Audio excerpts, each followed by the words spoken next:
Through the baby monitor, David heard something impossible. His son's laughter echoing from the therapy room, followed by words that stopped his heart. "Look, Miss Isabella!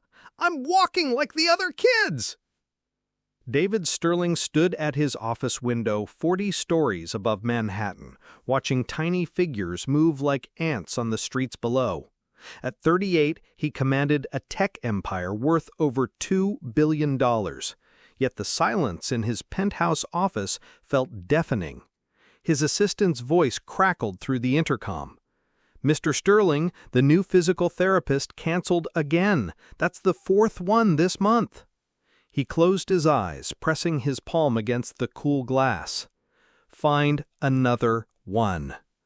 "Sir, perhaps we should consider—" "Find another one." The words cut through the air like shards of ice. 3,000 miles away, in his Pacific Heights mansion, 8-year-old Ethan Sterling sat in his wheelchair, staring out at the San Francisco Bay. The genetic condition that weakened his muscles had stolen his ability to walk, but never his spirit. His previous maid had quit last week, something about the job being too demanding, leaving him alone with rotating nurses who treated him like a medical case rather than a little boy. The doorbell echoed through the marble halls. Welcome back to our channel, beautiful souls. Before we dive into today's story, I want to welcome all our new viewers. Please take a moment to let us know where you're watching from in the comments below. Whether you're joining us from bustling cities or quiet towns, know that you're part of our family now. And for everyone here, let's send up a prayer for healing, hope, and unexpected blessings in all our lives. Now, let's continue. Isabella Rodriguez clutched her worn leather purse as she approached the massive front door. At 29, she had learned to make herself invisible, a survival skill perfected through years of cleaning houses for families who saw her as furniture. But this job was different. This job was about a little boy who needed more than just someone to dust around his wheelchair. She had lied on her application, of course, omitted her master's degree in physical therapy from Mexico City. Didn't mention the 2 years she'd spent working with disabled children before her visa issues forced her into domestic work. The Sterling family wanted a maid, not a therapist. They wanted someone to keep their son's room clean, not someone who might actually help him heal. The door opened to reveal Mrs. Chen, the house manager, her expression stern and businesslike. "You're the new girl?" "Yes, ma'am, Isabella Rodriguez." "The rules are simple. Master Ethan requires assistance with daily activities, meals, bathing, medication schedules. You do not engage in medical decisions. You do not overstep boundaries, and you absolutely do not disturb Mr. Sterling when he calls from New York." Her eyes narrowed. The last girl forgot her place. Don't make the same mistake. Isabella nodded, following Mrs. Chen through hallways lined with expensive art and family photos. In each picture, she noticed the same pattern: a beautiful blonde woman, presumably Ethan's mother, growing thinner and sadder with each passing year until she disappeared from the frames altogether. "Master Ethan is in the sunroom," Mrs. Chen said, stopping at an ornate door. "He's particular about his routines." Isabella entered to find a small boy with sandy brown hair and intelligent green eyes sitting by the window. Despite his slight frame, there was something remarkable about his posture, a quiet dignity that reminded her of the children she used to treat in Mexico City, children who refused to let their conditions define their spirit. "You must be Isabella," Ethan said, his voice surprisingly mature for his age. "I heard Mrs. Chen talking to my father about you on the phone. She said you're very qualified." Something in his tone made Isabella kneel down to his eye level. "What do you think about that?" For the first time, Ethan smiled. "I think Mrs. Chen doesn't know everything." As the afternoon sun streamed through the windows, Isabella began to see past the expensive medical equipment and sterile perfection of the room. She saw a boy who positioned his wheelchair just so he could watch birds in the garden. A boy who had taught himself to paint with remarkable precision despite the tremor in his hands. A boy who was slowly disappearing into the background of his own life. "Ethan," she said carefully, "what do you miss most?" The question hung in the air between them. Ethan's eyes flickered to a dusty pair of soccer cleats in the corner, size 2, barely worn. "I miss running to my dad when he came home. I used to wait by the door and run straight into his arms. Now," he gestured at his legs, "now he has to come to me, and he doesn't come home very much anymore." Isabella felt something crack open in her chest. In that moment, she made a decision that would change everything. She would help this boy walk again, not because it was her job, but because some things mattered more than keeping her place. "Ethan," she said, her voice gentle but determined, "what if I told you that sometimes our bodies just need the right kind of help to remember what they can do?" The hope that flickered in his eyes was worth every risk she was about to take.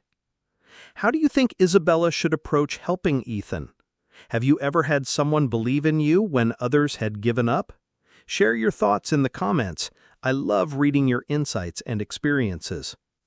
The discovery happened on a Tuesday morning in March, 3 weeks after Isabella had started working for the Sterling family.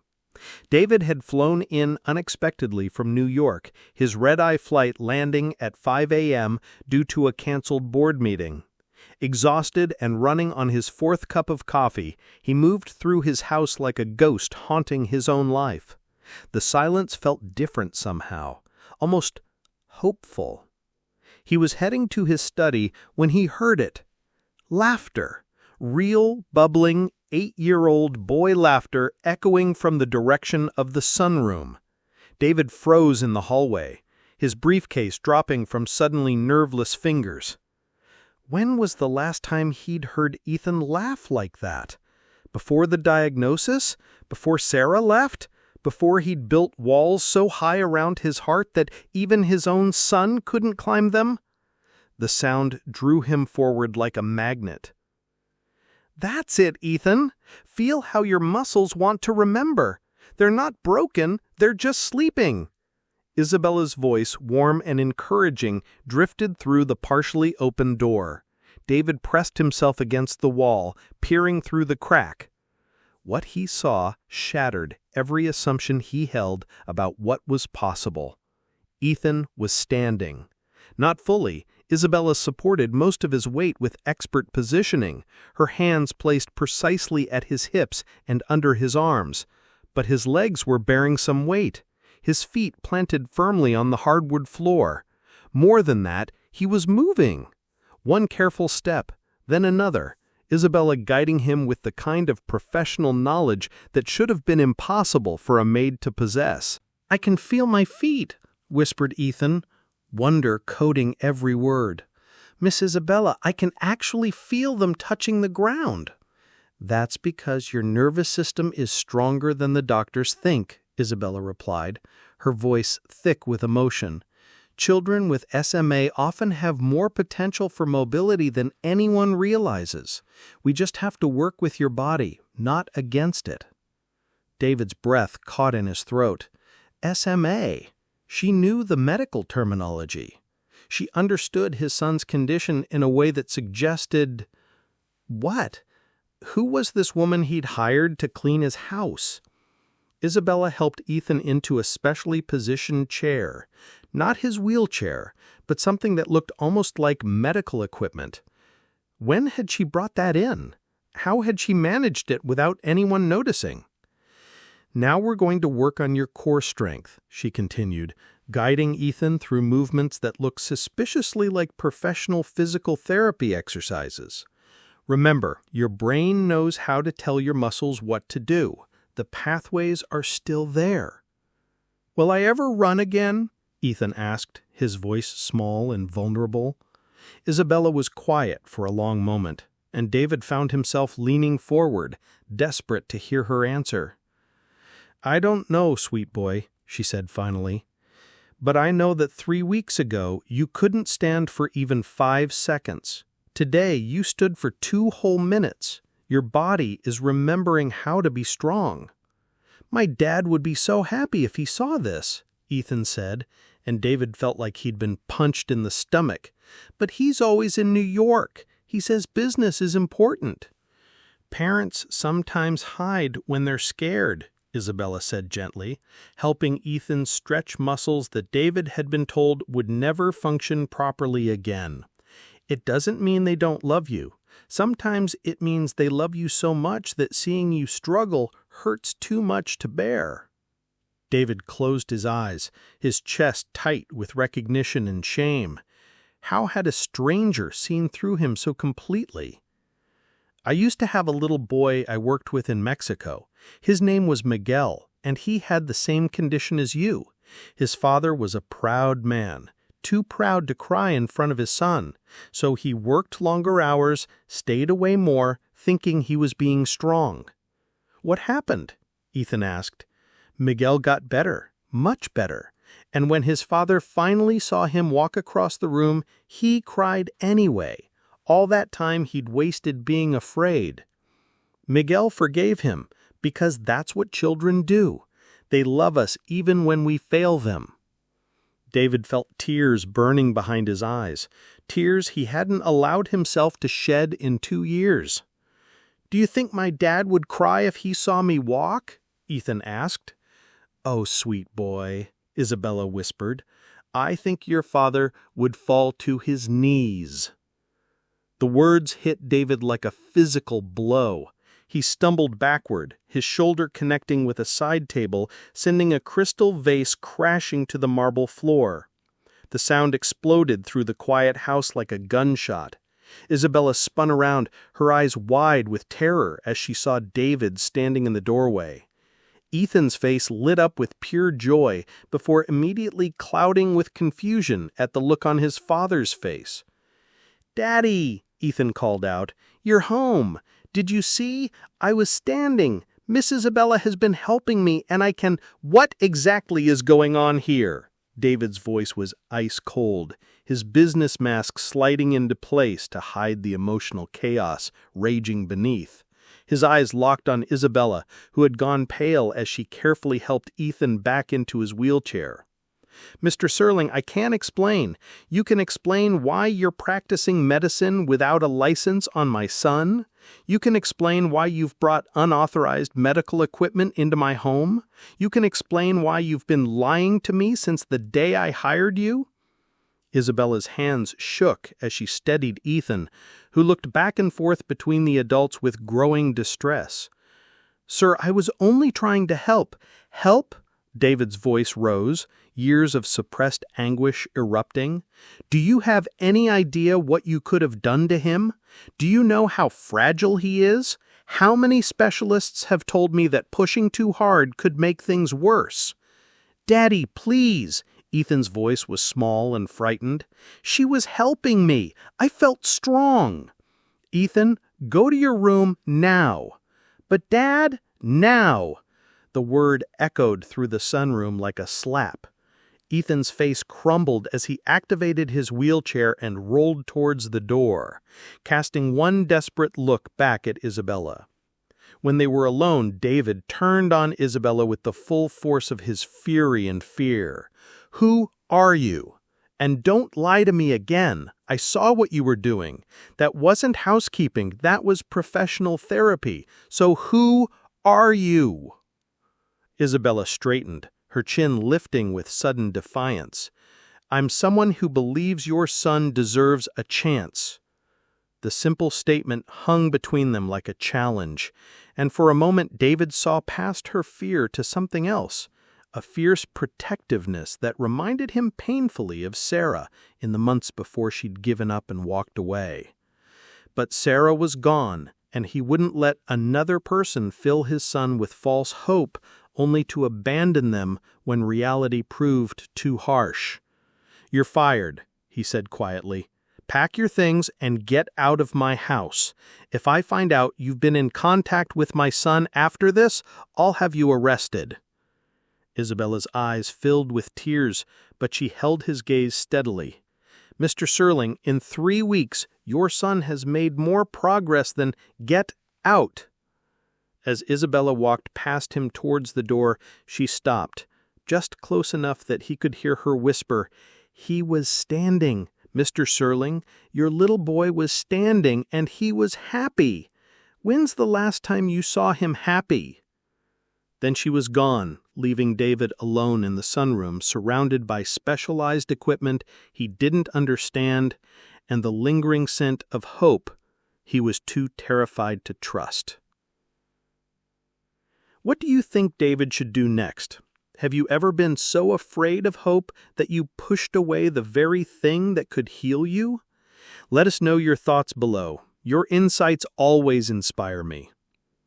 The house fell silent after Isabella left, but it was a different kind of silence, one that pressed against David's chest like a weight.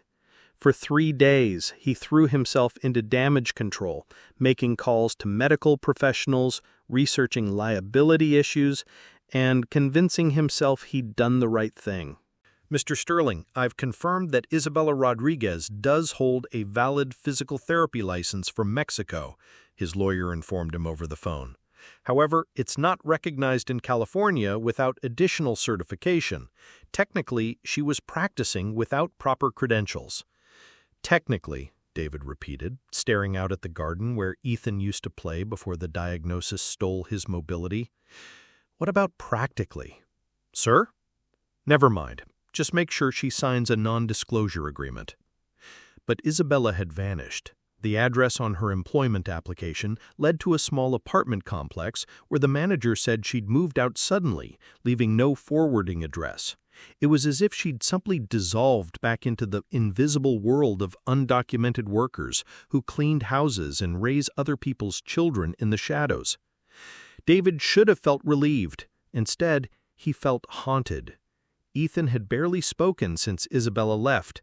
He sat by his bedroom window for hours, staring at the driveway as if willing her car to appear. The specialized equipment had been quietly removed by Mrs. Chen. David couldn't bear to look at it, but its absence seemed to mock him from every corner of the sunroom. "He's not eating," Mrs. Chen reported on Thursday morning, her usual stern demeanor cracking slightly. "The boy asks for her every meal. He wants to know when Miss Isabella is coming back." David rubbed his temples, fighting a headache that had plagued him since Tuesday. "He'll adjust. Children are resilient." "Are they?" Mrs. Chen asked, her tone carefully neutral. The previous maids lasted weeks before quitting. She lasted 3 weeks and actually made him smile. Perhaps resilience isn't the same as acceptance. After Mrs. Chen left, David found himself standing outside Ethan's bedroom door, listening to the sound of his son crying. The soft, broken sobs cut through him like glass, but every time he raised his hand to knock, Sarah's voice echoed in his memory. "I can't watch him suffer anymore, David. I can't pretend that love is enough when it's not making him better. I'm drowning and you're so busy building walls that you can't even see me going under." She'd left on a Tuesday, exactly 2 years ago, packed her bags while Ethan napped, and walked out of their lives like stepping through a door. The divorce papers came a month later with a note. "I'll always love you both, but I can't be the mother he needs. Maybe that makes me selfish. Maybe it makes me human." David had spent 2 years making sure Ethan would never be abandoned again, by keeping everyone at a distance, by controlling every variable, by building a fortress of medical professionals and safety protocols. He'd created a world where disappointment was impossible because hope was forbidden. And then Isabella had walked in and shattered everything with 3 weeks of laughter. His phone buzzed with a text from his assistant. "Board meeting moved to 9 a.m. Friday. Need you in New York tonight." David stared at the message, then at Ethan's closed door. The smart thing, the safe thing, would be to leave for New York, let time do what it did best, make painful memories fade. By the time he returned, Ethan would have adjusted to yet another loss. Instead, he found himself knocking. "Ethan, can I come in?" Silence. David tried the handle and found it unlocked. Ethan sat in his wheelchair by the window, his back to the door. On his lap was a drawing, a stick figure of a woman with dark hair standing next to a small boy who appeared to be walking. "She said I might run again," Ethan said without turning around. "Not walk, run, like other kids." David's throat tightened. "Ethan, the doctors have explained that your condition—" "The doctor said I'd never stand up either." Ethan's voice was quiet but firm. "Miss Isabella said doctors sometimes forget that miracles don't follow medical textbooks." "She shouldn't have said that. She shouldn't have given you false hope." Now Ethan did turn around, and the look in his 8-year-old eyes was far too old, far too knowing. "Is that what you think it was, Dad? False hope?" David knelt beside the wheelchair, studying his son's face. "I think it was dangerous. I think she could have hurt you." "She did hurt me," Ethan said simply, "by leaving." The words hit David like a physical blow. He reached out to touch Ethan's hand, but his son pulled away. "Why did you make her go?" Ethan asked. "Why do you always make people go?" "I don't. That's not—" "Mom left. All the therapists quit. The nurses only stay because you pay them a lot, and now Miss Isabella is gone too." Tears rolled down Ethan's cheeks. "Am I really so hard to love that everyone leaves?" David felt his carefully constructed walls crumbling.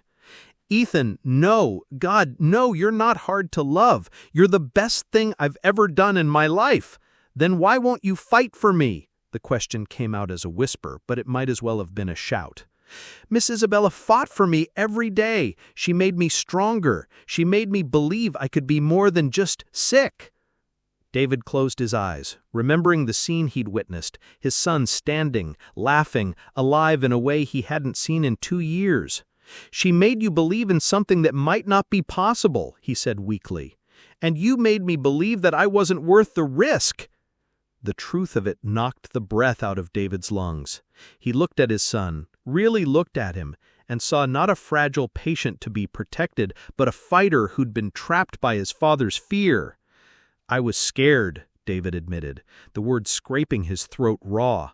"When I saw you with her, saw how much progress you'd made, I was terrified that if I believed, if I hoped, I'd lose you completely when it didn't work out." "You lost me anyway," Ethan said, turning back to the window. "Miss Isabella said sometimes the biggest risk is not taking any risks at all." David stared at his son's profile, seeing Sarah's stubborn chin and his own green eyes, seeing a boy who deserved better than a father who chose safety over possibility.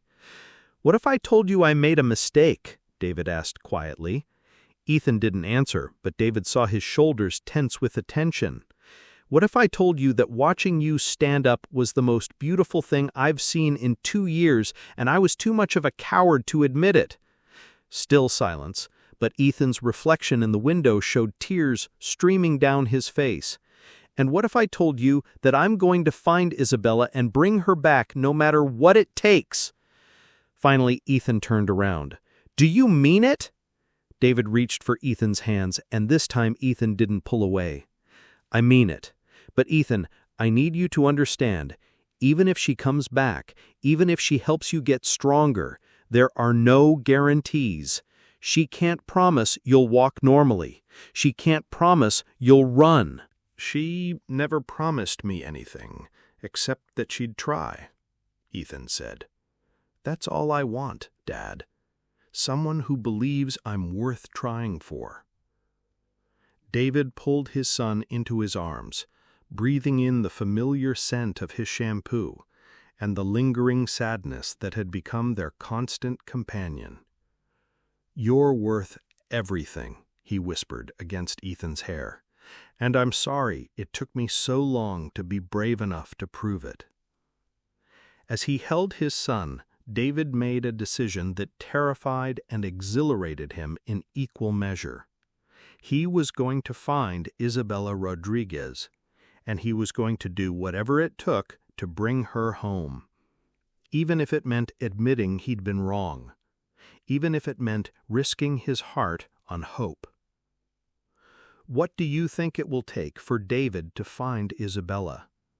Have you ever had to choose between safety and the possibility of something beautiful? Share your thoughts. I love hearing about your experiences with taking leaps of faith. Finding Isabella proved harder than acquiring his first tech company. David spent 18 hours a day for a week chasing leads that dissolved like smoke, fake addresses, disconnected phone numbers, former employers who claimed they'd never heard of her. It was as if she'd vanished into the vast underground network of invisible workers who kept America running from the shadows. His breakthrough came from an unexpected source. "Mr. Sterling?" The voice on the phone belonged to Dr. Maria Santos from UCSF Medical Center. "I understand you're looking for Isabella Rodriguez?" David nearly dropped the phone. "You know her?" "She brought a portfolio to my office 6 months ago, looking for an internship. Exceptional credentials from Mexico City, but her documentation, well, it was complicated. I had to turn her away. But I kept her information. Something about her passion reminded me why I became a doctor." 3 hours later, David sat across from Dr. Santos in her cramped office, surrounded by medical journals and photos of children in various stages of recovery. "Isabella is brilliant," Dr. Santos said, sliding a folder across her desk. "Her thesis on childhood spinal muscular atrophy was groundbreaking. She developed therapeutic techniques that showed remarkable results in Mexico City before she had to leave." Had to leave? Dr. Santos chose her words carefully. Immigration issues. Her student visa expired while she was caring for her sick mother. By the time her mother passed, Isabella was undocumented. She couldn't practice legally, so she took whatever work she could find. David felt a stab of shame as he realized how little he'd bothered to learn about the woman he'd trusted with his son's care. "Where is she now?" "I don't know for certain, but—" Dr. Santos hesitated. "There's a community clinic in the Mission District. They sometimes employ people with her skills. No questions asked. It's not exactly legal, but they serve families who can't afford proper medical care." The Mission District clinic was a world away from David's Pacific Heights mansion. He pushed through crowds of Spanish-speaking families, past storefronts with signs in languages he couldn't read, feeling more out of place than he had since his first board meeting at 25. The clinic occupied the ground floor of a converted apartment building, its waiting room packed with mothers holding sick children, elderly men clutching prescription bottles, teenagers with injuries they couldn't explain to their parents. The air smelled of disinfectant and desperation. David approached the reception desk, where a tired-looking woman in scrubs looked up with barely concealed impatience. "I'm looking for Isabella Rodriguez." The woman's expression hardened instantly. "We don't give out information about our staff." "I'm her former employer. It's important." "You're the one who got her fired from the Sterling house." Word traveled fast in close communities. David felt every eye in the waiting room turn toward him, not with the deference he was accustomed to, but with suspicion and barely veiled hostility. "Yes," he said simply, "and I need to make it right." The woman studied him for a long moment. "Room 3, but if you're here to cause trouble, you'll answer to all of us." David made his way down a narrow hallway lined with examination rooms. Through the thin walls, he could hear fragments of consultations in Spanish and English, the quiet murmur of people seeking help in a place that asked no questions about insurance or legal status. He found room 3 and stopped outside the door, his hand frozen, inches from the handle, as he heard Isabella's voice. "Mira, pequeño, your muscles are getting stronger every day. See how you can lift your arm higher than last week?" The voice of a young boy responded in Spanish, bright with excitement. David didn't need to understand the words to recognize the tone, the same wonder he'd heard in Ethan's voice 3 weeks ago. He knocked softly. "Un momento, por favor." The door opened, and Isabella stood before him, wearing the same worn scrubs he'd seen on every other clinic worker. But her eyes, those dark eyes that had seen through his son's medical file to the fighter underneath, went wide with shock and something that might have been fear. Behind her, David could see a boy of perhaps 10 sitting on an examination table, one leg clearly shorter than the other, working through what looked like strength exercises. "Mr. Sterling," Isabella breathed, "what are you doing here?" "I came to apologize, and to ask you to come back." Isabella glanced back at her patient, then stepped into the hallway, closing the door behind her. "You fired me," she said quietly. "You told me to stay away from your son." "I was wrong." The simple admission hung between them in the narrow hallway. Isabella crossed her arms, her professional demeanor sliding into place like armor. "What changed your mind? Did you hire another therapist who told you the same things I did?"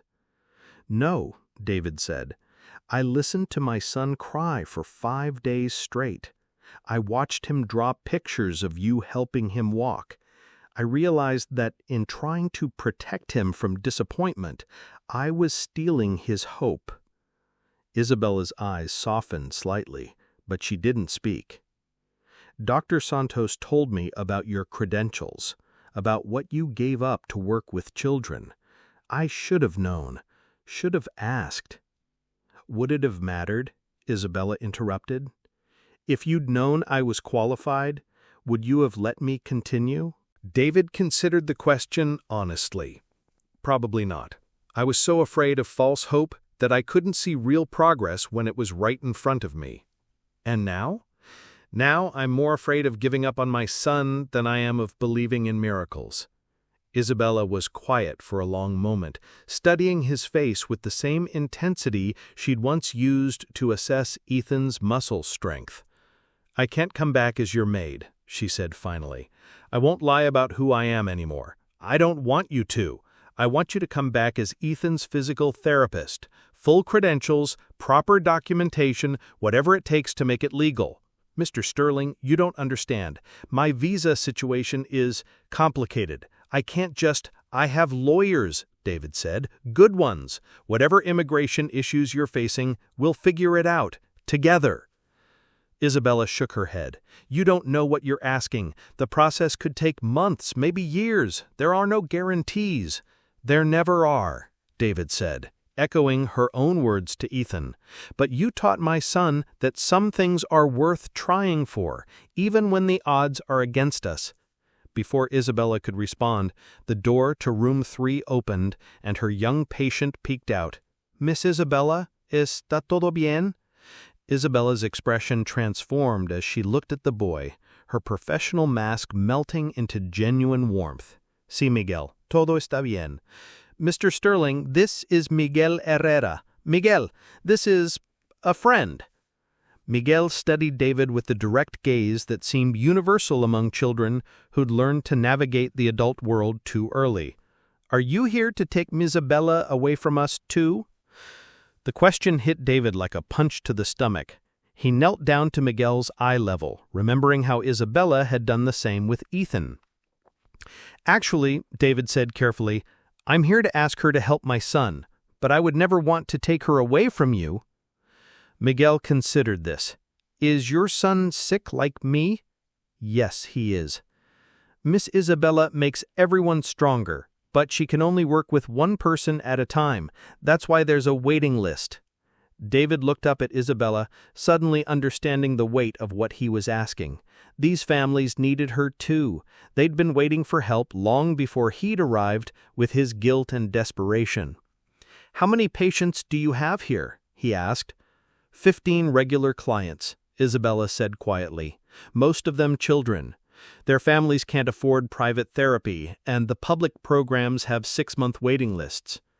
David stood slowly, an idea forming in his mind, one that would have terrified him a week ago, but now felt like the only right thing to do. "What if you didn't have to choose?" he asked. "What do you mean?"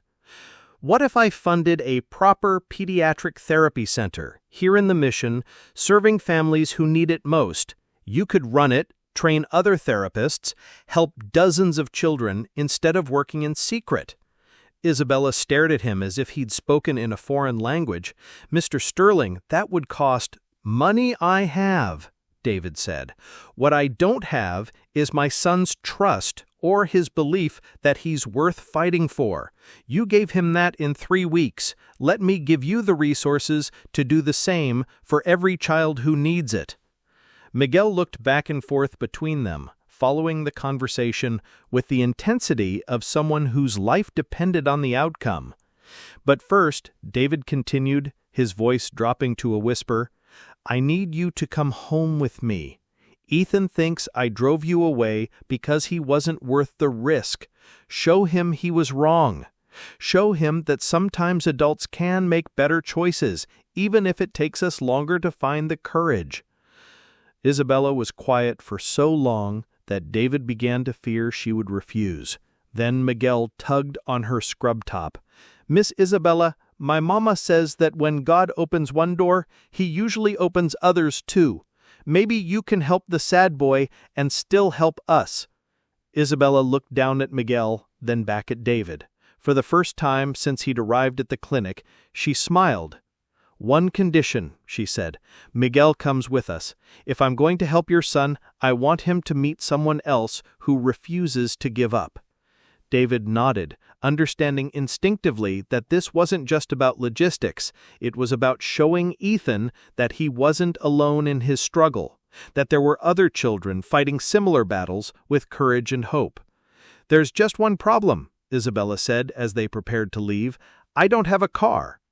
David smiled for the first time in weeks. "That's what drivers are for." As they walked toward the clinic's exit, Miguel chattering excitedly about meeting another boy with muscle problems, David realized that everything was about to change, not just for Ethan, but for all of them. He was bringing more than a therapist home. He was bringing a healer, a teacher, and maybe, if he was very lucky, the key to becoming the father his son deserved.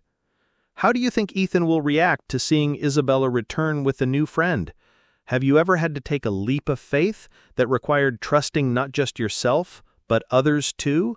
Let me know in the comments below. The drive from the Mission District to Pacific Heights took 40 minutes, but it felt like crossing between 2 different worlds. Miguel pressed his face to the limousine window, his eyes wide as they climbed the steep hills toward David's neighborhood. "Miss Isabella," Miguel whispered in Spanish, "do all rich people live in houses that look like museums?"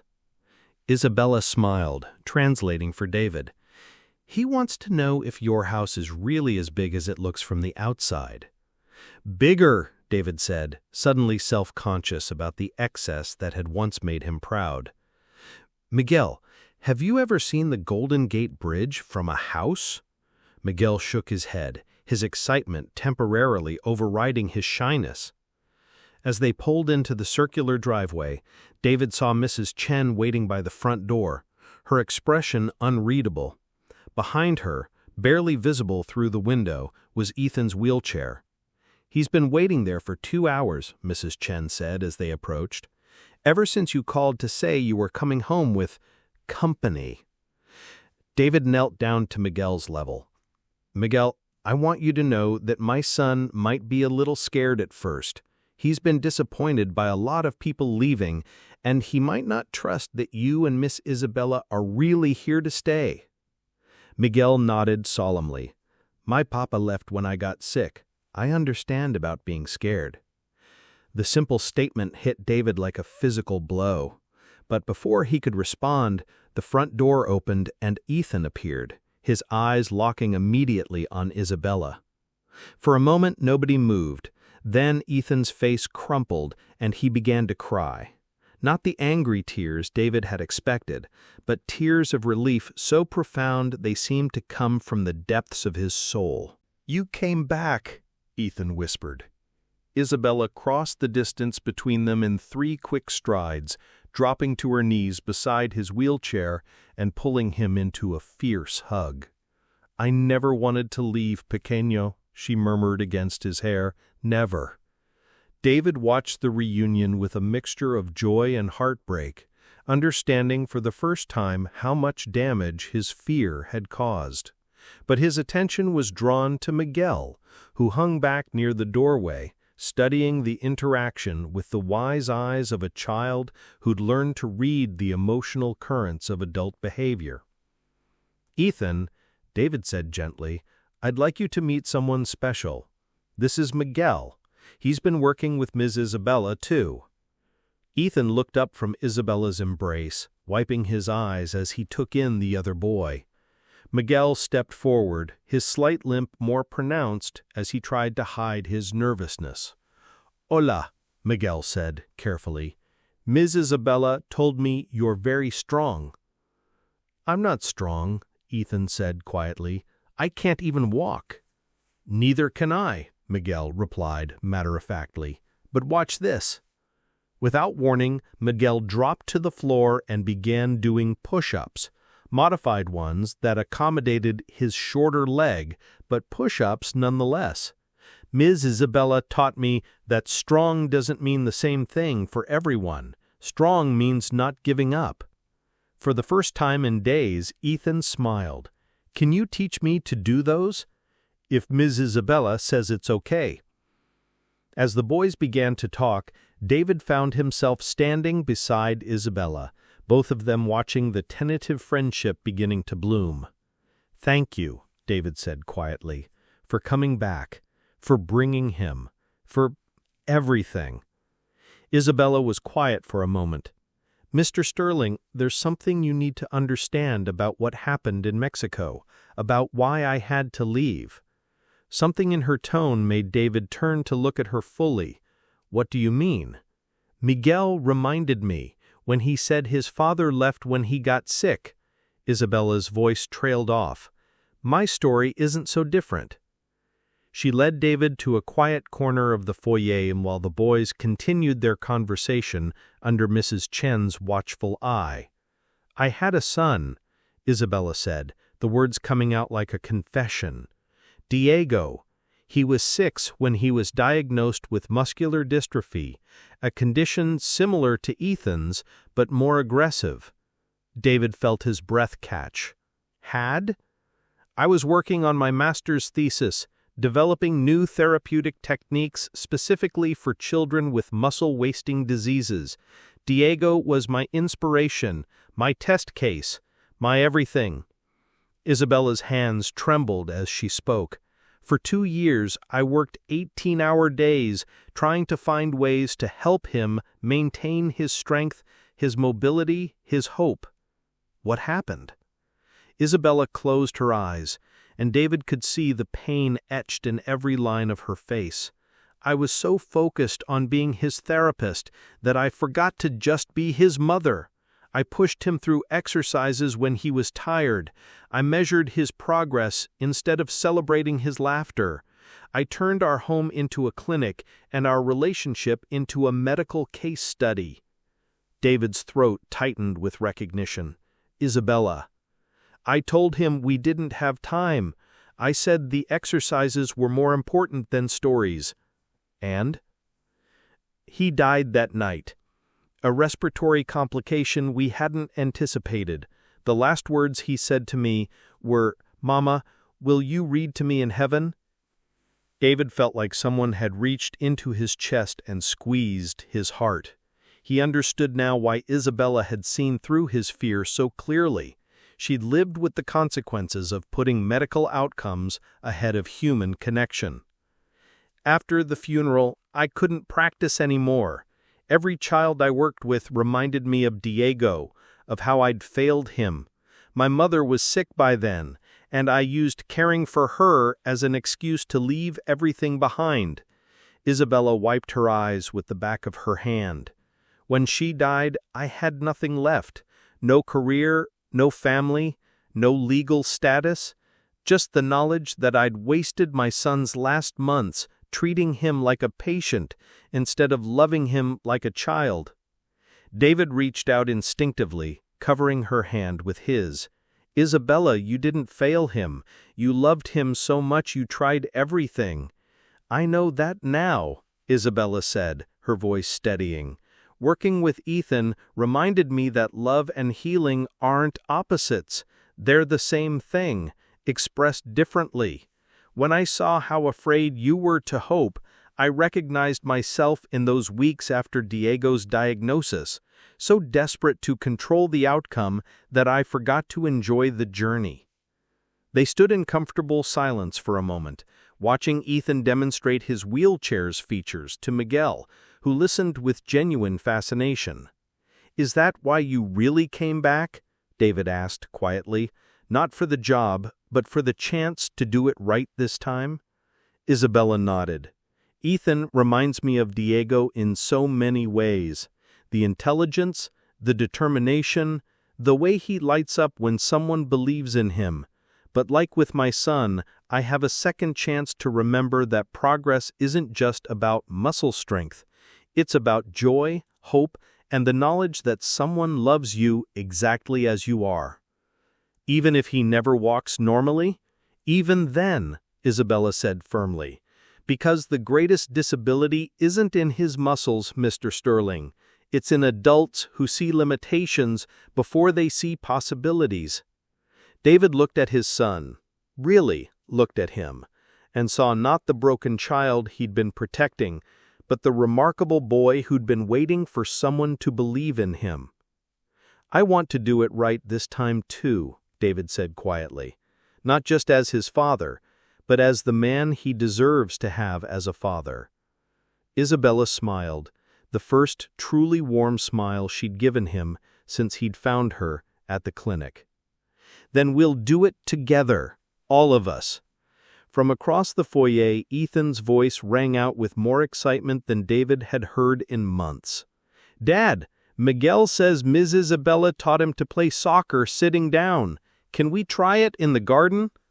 David felt something that had been frozen in his chest for 2 years finally begin to thaw. "Of course we can." As they headed toward the garden, Miguel fell into step beside David. "Mr. Sterling," the boy said in careful English, "Ms. Isabella told me about your son, but she didn't tell me about you. What do you want to know?" Miguel considered the question with the seriousness of a much older child. "Are you going to let her help this time? Really help, not just until you get scared?" The directness of the question took David's breath away. He stopped walking and knelt down to meet Miguel's eyes that held too much wisdom for a 10-year-old. "I'm going to try," David said honestly. "I've been scared for a long time, and scared people sometimes make bad decisions. But I'm learning that being brave doesn't mean not being afraid. It means being afraid and choosing to trust anyway." Miguel nodded approvingly. "Miss Isabella says trust is like a muscle. The more you use it, the stronger it gets." As they joined Ethan and Isabella in the garden, David realized that his son wouldn't be the only one learning to walk again. They were all going to have to learn to move forward together, past fear, past loss, past the walls they'd built to protect themselves from disappointment. But for the first time in years, David believed it was possible. What do you think about Isabella's backstory? Have you ever had a second chance to do something important differently? Sometimes our greatest teachers are the people who understand our pain because they've walked the same path. Share your thoughts below. 3 weeks later, the Sterling mansion had transformed into something David barely recognized and couldn't imagine living without. The formal dining room now doubled as a therapy space, its antique table pushed aside to make room for exercise mats and mobility equipment. The pristine marble floors echoed with laughter instead of silence, and the crystal chandelier cast rainbows on the walls as Ethan and Miguel worked through their daily exercises below. "Muy bien, Miguel. Now show Ethan how to engage his core muscles," Isabella called out, her voice warm with pride as she guided both boys through their strengthening routine. David watched from the doorway, marveling at the sight of his son lying on his stomach, arms trembling with effort as he tried to mirror Miguel's movements. A month ago, Ethan couldn't support his own weight for more than a few seconds. Today, he'd held a modified plank position for 30 seconds straight. "Dad, look!" Ethan called out, his face flushed with exertion and joy. "I can feel my back muscles working!" "I see that," David said, settling cross-legged on the floor beside the boys, a position that would have been unthinkable in his previous life of boardroom formality. "How does it feel?" "Like waking up," Ethan said, his voice full of wonder. "Miss Isabella says my muscles have been sleeping, but now they're remembering how to be strong."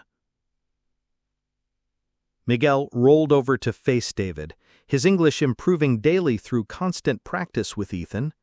"Mr. David, Ethan told me you used to be scared of him getting better. Why?" The question, delivered with Miguel's trademark directness, made David pause. These children had earned his honesty through their own courage. "I was scared that if he tried to get stronger and it didn't work, it would hurt him worse than not trying at all." "But it's working," Miguel pointed out, his logic unassailable. "So being scared was, how you say, silly."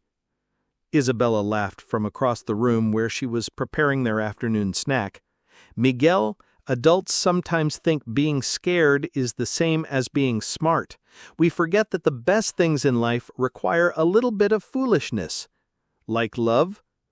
The question hung in the air with startling clarity. David felt his breath catch as he realized his son wasn't looking at Isabella, but at him. "Yes," David said quietly. "Like love." That evening, after Miguel's uncle had picked him up for the night, David found himself in the kitchen with Isabella preparing Ethan's dinner.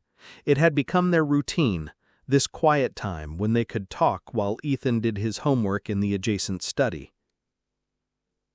"His progress is remarkable," Isabella said, chopping vegetables with the efficiency of someone who'd learned to cook in cramped spaces. "His core strength has improved by 60%, and his leg muscles are showing real activation patterns." "And emotionally?" David asked, because he'd learned that Isabella measured progress in more than just physical terms. "He's happier than I've ever seen him. Having Miguel as a friend who understands his challenges, it's given him something I couldn't provide alone. The knowledge that he's not unique in his struggle, but he is unique in his spirit."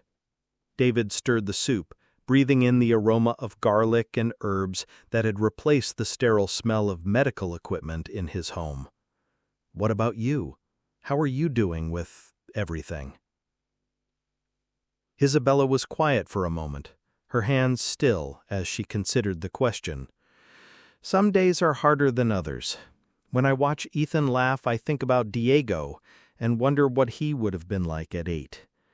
But mostly," she looked up at David with eyes that held both sadness and peace, "mostly I'm grateful.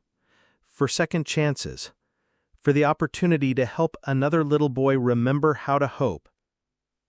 And for having to deal with his impossible father." Isabella smiled, the expression transforming her face. "You're not impossible, David. You're just learning that loving someone means trusting them to be stronger than your fears." The use of his first name, so natural, so easy, made something warm unfurl in his chest. When had she stopped calling him Mr. Sterling? When had this stopped feeling like an employer-employee relationship and started feeling like something else? "Isabella," he began, but stopped, unsure how to voice what he was feeling. "Yes?"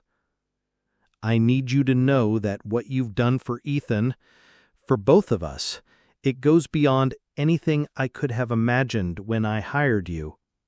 "You didn't hire me," Isabella reminded him, her tone gently teasing. "You fired me, remember?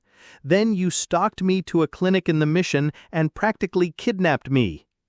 David laughed, a sound that still surprised him with its frequency these days. "Technically, I prefer persistent recruitment. Is that what we're calling it?" Their eyes met across the small kitchen, and David felt the shift, subtle but unmistakable, the awareness that they were no longer just two people united by concern for his son, but two people who had found something unexpected in each other. "Dad, Miss Isabella?"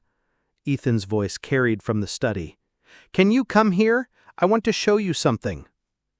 They found Ethan at the desk, a piece of paper covered in his careful handwriting spread before him. "It's a letter," he said, his cheeks pink with shy pride. "To Mom. Miss Isabella said sometimes writing to people helps us understand our feelings, even if we don't send the letter." David's throat tightened. They rarely talked about Sarah, the absence still too raw, too complicated to navigate. "Would you like to read it to us?" Isabella asked gently. Ethan nodded, clearing his throat before beginning. "Dear Mom, I hope you're happy wherever you are. Dad found Miss Isabella, and she's helping me get stronger.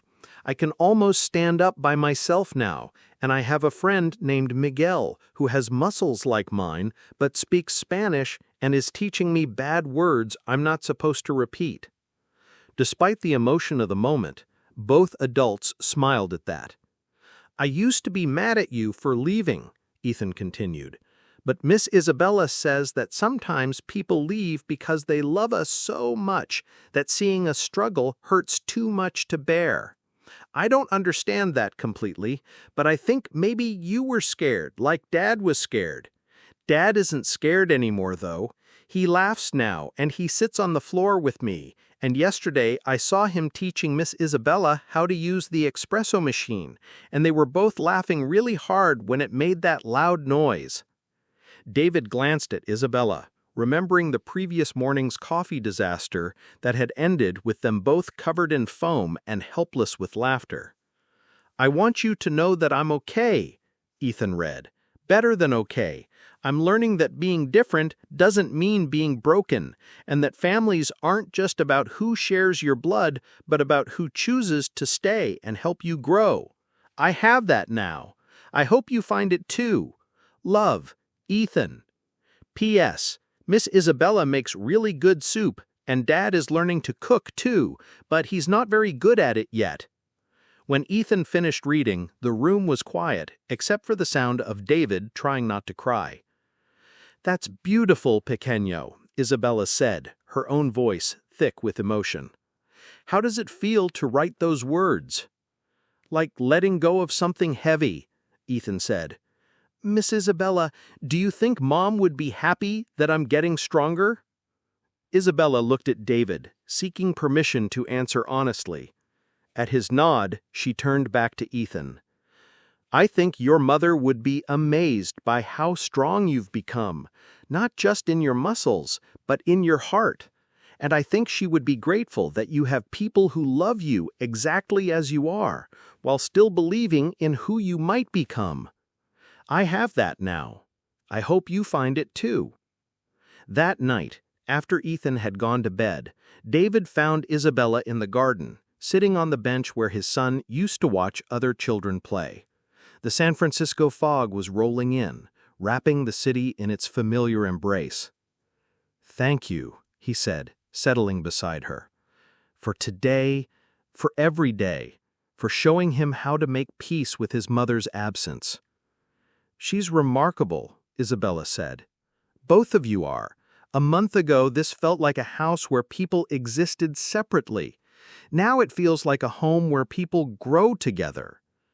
They sat in comfortable silence, watching the city lights twinkle through the fog. Finally, David spoke. "Isabella, I need to ask you something, and I need you to be honest with me." "Of course." "When all this is over, when Ethan is as strong as he's going to get, when the therapy center in the Mission is up and running, are you going to stay?" Isabella turned to look at him, her expression serious. "That depends." "On what?" "On whether you're asking me as Ethan's therapist or as something else." David's heart hammered in his chest. "What if I'm asking as someone who's learned that love isn't just about holding on tightly, but about trusting enough to let go? What if I'm asking as a man who's discovered that sometimes the people we need most come into our lives disguised as exactly what we think we don't want?" Isabella was quiet for so long that David began to fear he'd misread everything: the shared glances, the easy laughter, the way that she had begun to feel like an essential part of their small family. Then she smiled, and David felt like he could breathe again. "Then I would say that I'm exactly where I belong, for as long as you'll have me." "Forever?" The word slipped out before David could stop it, vulnerable and hopeful in equal measure. "Forever sounds like a good start," Isabella replied, and when she reached for his hand in the gathering darkness, David knew that they had all found their way home. 2 months into what David had begun to think of as their new life, everything fell apart on a Tuesday morning that started like any other. Isabella was in the garden with both boys, guiding them through their morning exercises while David finished a conference call with his New York office. Through his study window, he could see Ethan actually standing with minimal support, his face radiant with concentration and joy. Miguel cheered him on in rapid Spanish, while Isabella made careful notes on his progress. David was smiling as he ended his call, already planning to join them outside, when his assistant's voice crackled through the intercom with unusual urgency. "Mr. Sterling, there are 2 men here from Immigration and Customs Enforcement. They're asking to speak with Isabella Rodriguez." David's blood turned to ice. "What?" "ICE agents, sir. They have some kind of warrant." Before David could respond, he heard the front door open and the sound of official voices echoing through his foyer.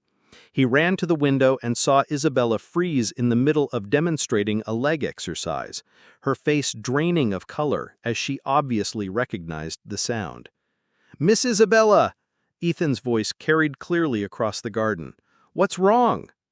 David was already moving, taking the stairs 3 at a time, but he wasn't fast enough. By the time he reached the front door, 2 ununiformed agents were already walking towards the garden, their badges glinting in the morning sun. Isabella Rodriguez, the lead agent, a stern-faced woman in her 40s, held up an official document. "We have a warrant for your arrest on charges of immigration violations and practicing medicine without proper licensure." Isabella stood perfectly still, her hands at her sides, but David could see a tremor running through her body. Miguel moved instinctively closer to her, while Ethan looked back and forth between the adults with growing panic. "There has to be a mistake," David said, positioning himself between the agents and Isabella. "Miss Rodriguez is employed legally." "Mr. Sterling," the lead agent interrupted, "we understand you've been harboring Miss Rodriguez despite knowing she lacks proper documentation.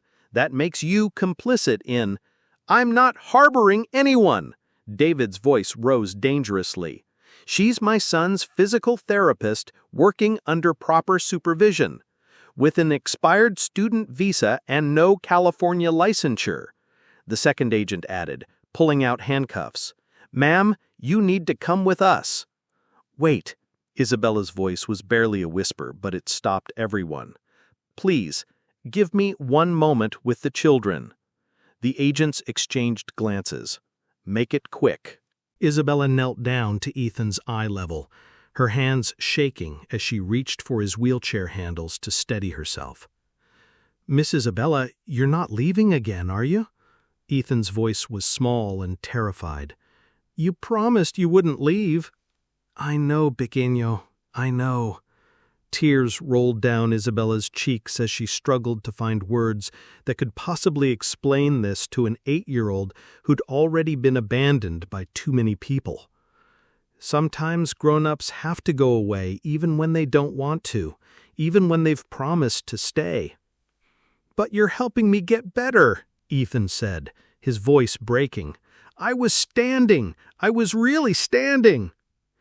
"And you'll keep getting stronger," Isabella said, her voice fierce despite her tears. "You don't need me to be brave, Ethan. You've always been brave. I was just here to remind you." Miguel stepped forward, his face set with the kind of resignation that broke David's heart. "How long?" he asked in English. "I don't know, mijo. Maybe a long time." "This is insane," David exploded, turning on the agents. "You're traumatizing children to arrest a woman whose only crime was helping a disabled boy learn to walk." "Mr. Sterling," the lead agent's voice was flat, professional. "Miss Rodriguez has been reported for practicing physical therapy without proper licensing. The report came with detailed documentation of her activities in your home." David felt like he'd been punched in the stomach. "Reported by whom?" The agent consulted her paperwork. The complaint was filed by Dr. Richard Manning of Manning Physical Therapy Associates. The name hit David like a sledgehammer. Dr. Manning, one of the therapists he'd consulted after firing Isabella. One of the men who'd told him Ethan would never make significant progress, that hope was cruel, that acceptance was more important than effort. "You have got to be kidding me," David breathed.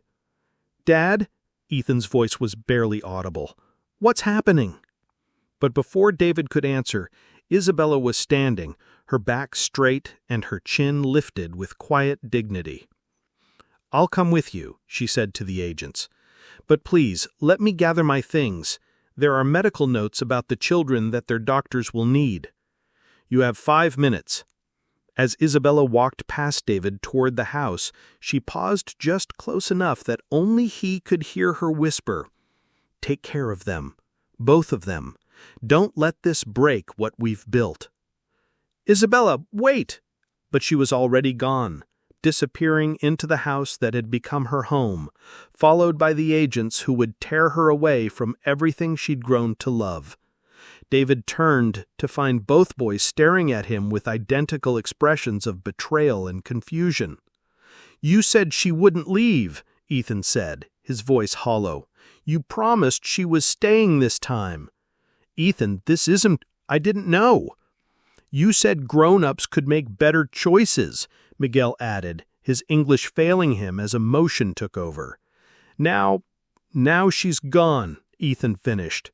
"Just like Mom. Just like everyone."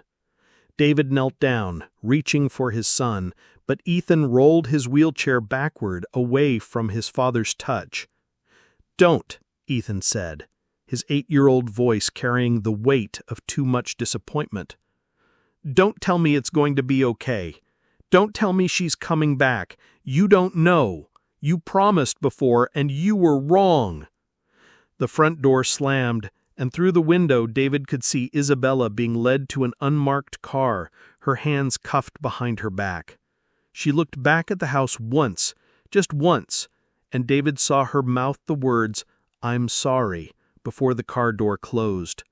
Then she was gone, leaving behind 2 broken children and a man who'd finally learned to hope just in time to have it ripped away. "Mr. Sterling?" Mrs. Chen appeared in the garden doorway, her usually composed face streaked with tears. "The agents left these." She held out a stack of official papers. "They said you have 48 hours to prepare for a full investigation of your household employment practices." David took the papers with numb hands, barely registering the legal terminology that threatened everything he'd built: his business reputation, his carefully constructed life, his son's fragile recovery. But none of that mattered compared to the way Ethan was looking at him. "I hate you," his son said quietly. "I hate you for making me believe things could be different. I hate you for bringing her back just so she could leave again. And I hate you for not being strong enough to protect the people we love."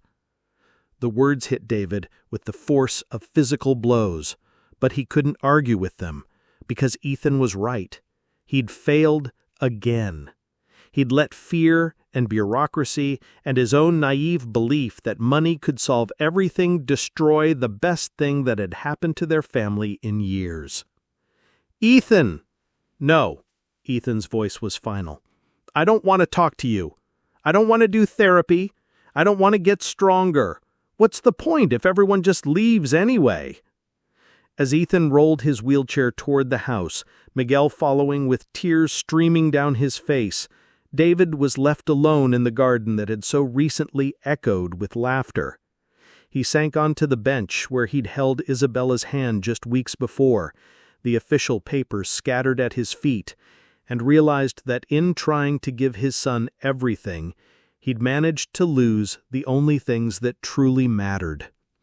The silence that settled over the Sterling mansion was different from the old silence, not empty, but broken. It carried the echo of voices that should have been there, of hope that had been crushed, of trust that might never be rebuilt. For the first time since Isabella had entered their lives, David Sterling had no idea how to fix what was broken. And the worst part was he wasn't sure his son would ever forgive him enough to let him try. Have you ever had something beautiful in your life destroyed by circumstances beyond your control? How do you rebuild trust after something like this?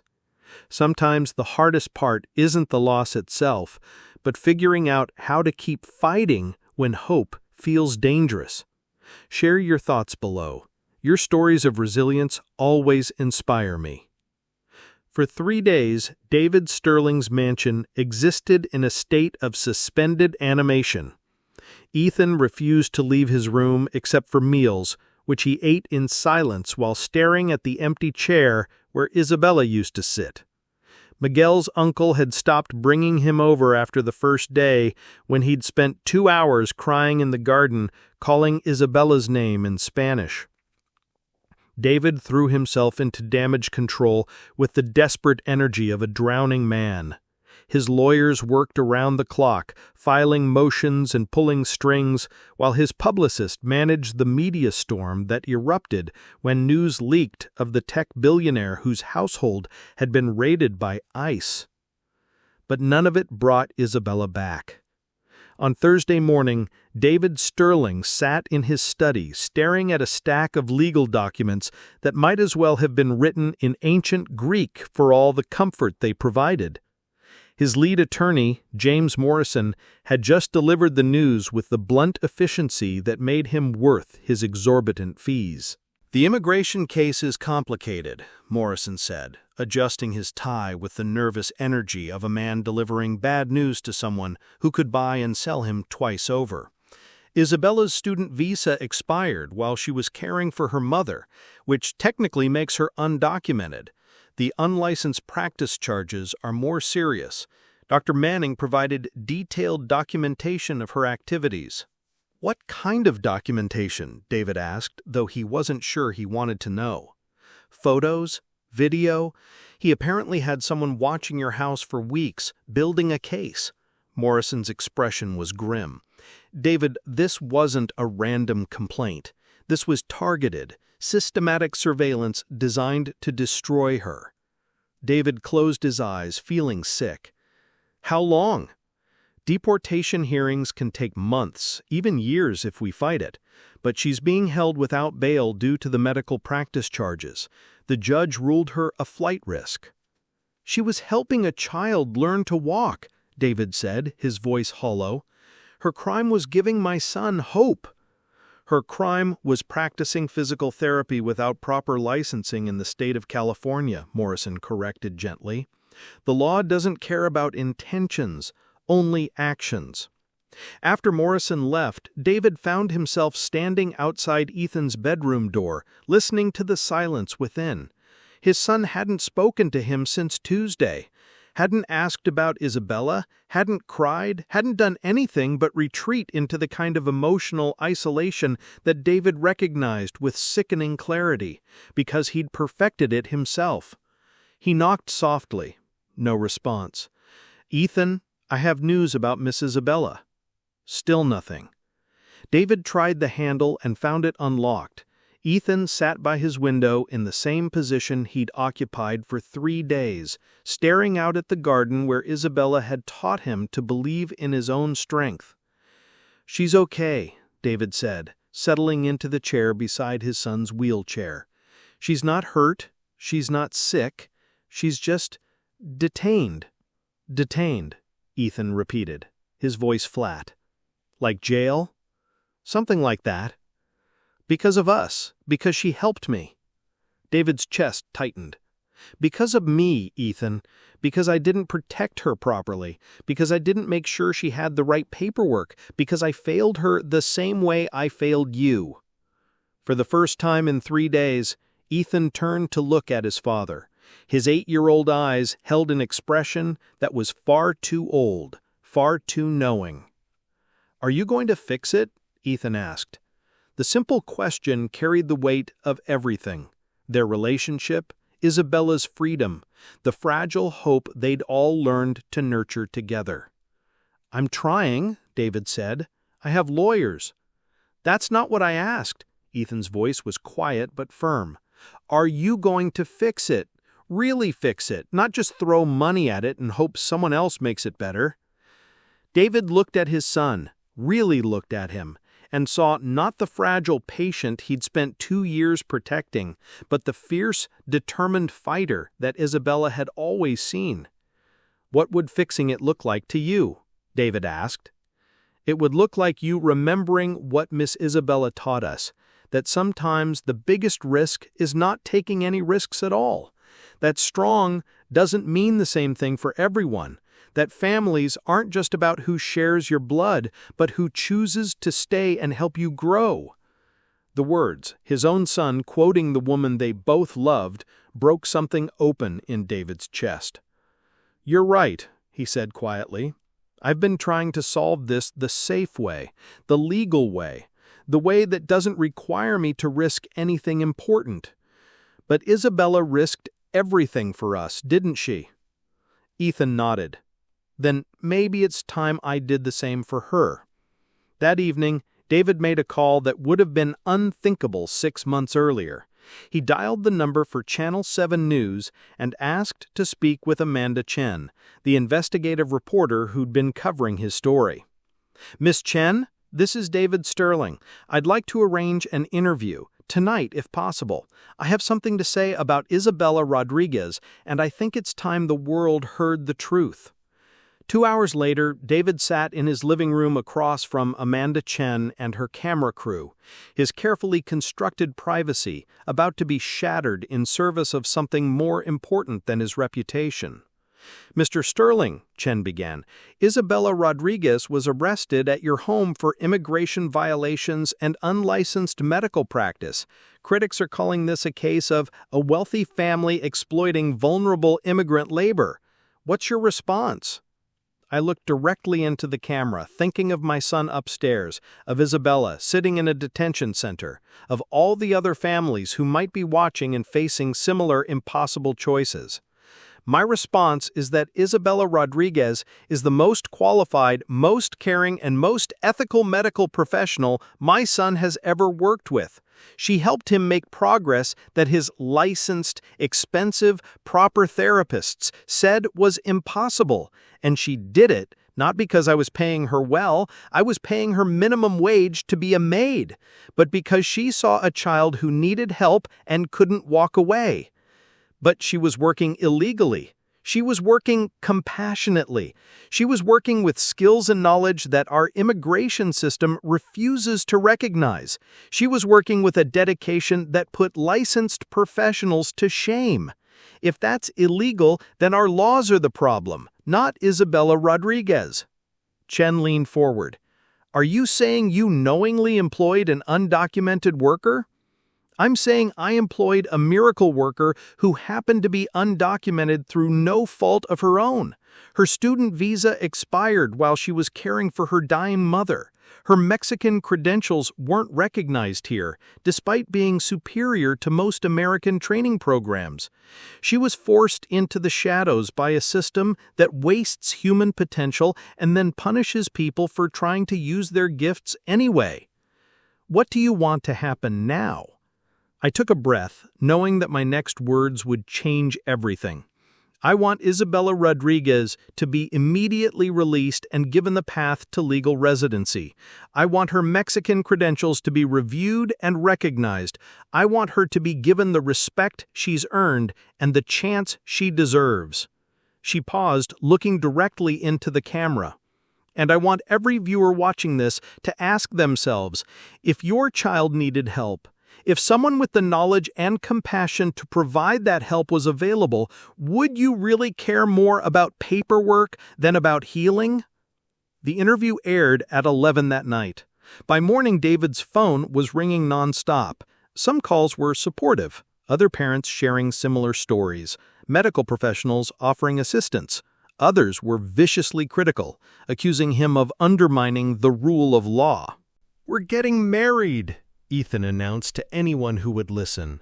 "Miss Isabella is going to be my real mom, and Miguel is going to be my brother, and we're all going to live together forever." "Forever sounds perfect," Isabella said, pulling both boys into another hug. That evening, as the celebration died down and Miguel's uncle came to collect them, David found Isabella in the garden, sitting on their bench and watching the sunset paint the San Francisco sky in shades of gold and rose. "Penny for your thoughts?" he said, settling beside her. "I was thinking about Diego," Isabella said softly, "about how he would have loved today, how he would have been so happy to know that his mama found another little boy to love, and that this time she remembered to be a mother first and a therapist second." David took her hand, running his thumb over her new engagement ring. "Do you think he would approve?" "I think he would tell me that love isn't something you run out of by sharing it," Isabella said. "That loving Ethan doesn't mean loving him less. That families can grow in the most unexpected ways." "And what about you?" David asked. "Any regrets about agreeing to marry a man who's still learning how to be brave?" Isabella smiled, leaning into his shoulder as the first stars appeared in the darkening sky. "David Sterling, you flew across the country to find me in a clinic. You risked your reputation, your business, your carefully ordered life to fight for our family. You learned to hope when hope felt dangerous, and you chose love when love required courage." She turned to face him fully. "I think you've learned to be plenty brave already." From inside the house, they could hear Ethan practicing his walking exercises, his determined grunts punctuated by triumphant exclamations when he managed to take several steps without support. The sound was music to both their ears, the sound of a child who had never given up, who had found his strength not just in his muscles, but in the love that surrounded him. "Think he'll walk me down the aisle at our wedding?" David asked. "I think he'll insist on it," Isabella replied, "and Miguel will probably demand to be the ring bearer. Mrs. Chen will want to plan the whole thing. And we'll let her, because that's what families do. They support each other's joy." As they sat together in the gathering darkness, David marveled at how completely his life had changed. 6 months ago, he was a man ruled by fear, protecting his son by keeping the world at a distance. Now he was engaged to a woman who taught them both that the greatest risks were worth taking when love was on the line. "Isabella?" "Thank you." "For what?" for seeing past my walls to the man I could be, for believing in Ethan when I was too scared to hope, for showing us both that families aren't just about the people who share our blood, but about the people who choose to stay and help us grow." Isabella smiled, echoing the words that had become their family motto. "Thank you for learning that sometimes the most important thing you can do is trust someone else to be strong enough to love you back." Inside the house, Ethan called out, "Dad! Miss Isabella! Come see! I walked all the way across the room by myself!" David and Isabella looked at each other and burst into laughter. The kind of joyful, incredulous laughter that comes when everything you thought was impossible suddenly becomes your beautiful, complicated, perfect reality. "Coming!" they called out together, and hand in hand they went inside to celebrate another miracle in the long series of miracles that had become their everyday life. The Sterling mansion was no longer silent. It was filled with laughter and hope, and the sound of a family that had found each other against all odds. It was filled with love that had grown from the most unexpected places and proved stronger than fear, stronger than law, stronger than anything that had tried to tear them apart. And in the therapy room that once had been a formal dining room, surrounded by the equipment and photos and memories of their journey together, three people who had learned to walk again, not just physically, but emotionally, spiritually, planned for a future where leaving was no longer an option, and love was the only law that mattered. What did you think of David, Isabella, and Ethan's journey? Have you ever experienced the kind of love that grows from unexpected circumstances? Sometimes the most beautiful families are the ones we choose, the ones we fight for, the ones we refuse to give up on. Thank you for taking this emotional journey with us. Please share your thoughts about second chances, courage, and the power of believing in each other. Your stories and insights always remind us that we're all connected by the same hopes for healing and love. The end. Thank you for following this complete emotional journey. What did you think of the story's resolution? I'd love to hear your thoughts on the themes of love, courage, and chosen family. But the call that mattered came at 10 a.m. from James Morrison. "David, you beautiful, reckless idiot." Morrison's voice was a mixture of admiration and terror. "Do you have any idea what you've done?" "I've told the truth. You've made yourself the face of immigration reform. The detention center is surrounded by protesters demanding Isabella's release. 3 congressmen have called for an investigation into her case, and the California Board of Physical Therapy wants to fast-track a review of her credentials." David felt hope stirring for the first time in days. And she might actually have a chance. But, David, this could still go badly. You've made powerful enemies. Dr. Manning is furious, and he has connections. If this backfires, then it backfires, David said simply. I'd rather fail trying to do the right thing than succeed by staying safe. The words felt like Isabella's voice speaking through him, and for the first time since Tuesday, David allowed himself to believe that maybe, just maybe, love and courage might be enough to bring their family back together. What do you think about David's decision to go public? Sometimes the most powerful thing we can do is tell the truth, even when it's risky. Have you ever had to choose between what's safe and what's right? Your stories of courage always inspire others to be brave too. 6 weeks later, David stood in the arrivals area of San Francisco International Airport, his heart hammering against his ribs as he watched passengers stream through the security doors. Beside him, Ethan fidgeted in his wheelchair, his eyes scanning every face with desperate hope. Miguel bounced on his toes, clutching a hand-painted sign that read, "Welcome home, Miss Isabella," in English and Spanish. The media attention following David's interview had been intense and exhausting, but it had worked. 3 congressional representatives had intervened in Isabella's case. The California Board of Physical Therapy had fast-tracked recognition of her Mexican credentials, and a federal judge had ordered her immediate release pending a full review of her immigration status. But none of that mattered as much as the fact that she was finally coming home. "There!" Miguel shouted, pointing toward the security exit. "Miss Isabella!" David's breath caught as he saw her, thinner than when she'd left, wearing clothes that didn't quite fit, but unmistakably, beautifully alive. Her eyes swept the crowded terminal until they found their small group, and the smile that spread across her face was like sunrise after the longest night of David's life. "Ethan!" Isabella called out, and David's son activated his wheelchair with more energy than he'd shown in weeks, rolling toward her as fast as the crowded terminal would allow. The reunion was everything David had hoped for and more. Isabella dropped to her knees just in time to catch Ethan as he practically threw himself from his wheelchair into her arms, both of them crying and laughing and talking over each other in a flood of Spanish and English and pure emotional relief.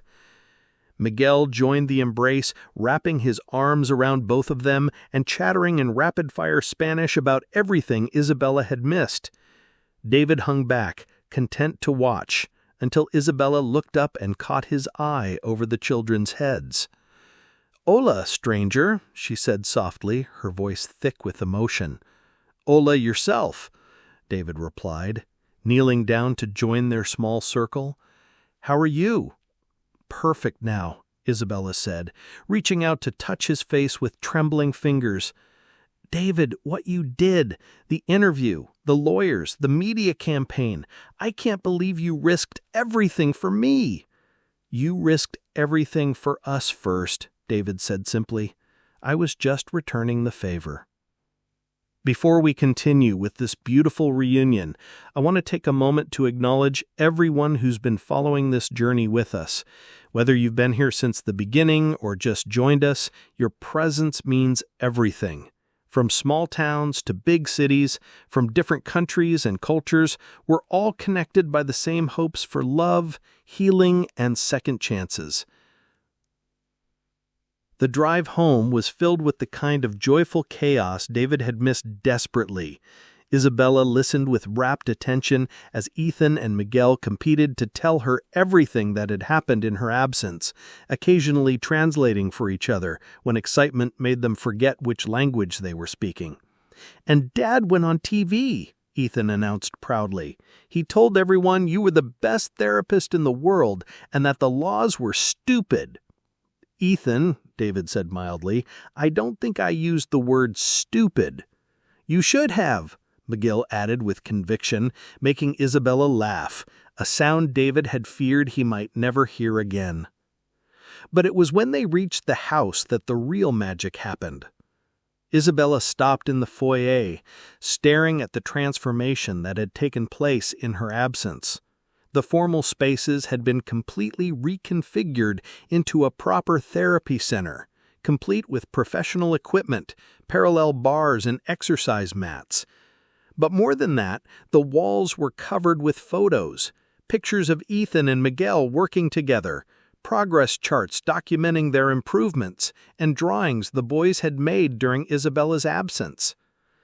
"David," Isabella breathed, "what is all this?" "Your new office. I mean, if you want it. The state fast-tracked your licensing, and I thought, well, I hoped that maybe you'd consider making this official, not just for Ethan, but for other children who need what you can give them." Isabella moved through the space like someone in a dream, running her fingers along the equipment, reading the progress notes that David and the boys had meticulously maintained in her absence. "You kept up with their exercises," she said with wonder in her voice. "We tried," David said. "Ethan was the teacher. He remembered everything you showed him and made sure Miguel didn't lose ground. They both got stronger while you were gone, Isabella. They never stopped believing you'd come back." Isabella stopped in front of a large poster board covered with photos and messages. At the top, in Ethan's careful handwriting, were the words, "Things we want to tell Miss Isabella when she comes home." She read silently, tears streaming down her cheeks, until she reached the bottom of the board where David had added his own message. "Isabella, you taught us that families aren't just about blood, but about who chooses to stay and help each other grow. Will you choose to stay with us, forever this time? David." When Isabella turned around, David was on one knee, holding a small velvet box. "Isabella Rodriguez," he said, his voice shaking with emotion, "will you marry me? Will you be Ethan's stepmother, Miguel's honorary aunt, and my partner in every adventure that comes next? Will you help us build the kind of family where no one ever has to leave, where love is stronger than fear, and where miracles happen every day?" The ring was simple but beautiful, a single diamond surrounded by smaller stones that caught the light like tears of joy. But Isabella barely glanced at it. Her eyes were locked on David's face, reading the love and hope and absolute certainty she found there. "Yes," she whispered, then louder, "Yes, of course, yes!" The engagement ring slipped onto her finger like it belonged there, like it had been waiting her whole life to find its home. And when David stood to kiss her, their first real kiss, tender and sweet and full of promise, Ethan and Miguel cheered so loudly that Mrs. Chen came running from the kitchen to see what was happening.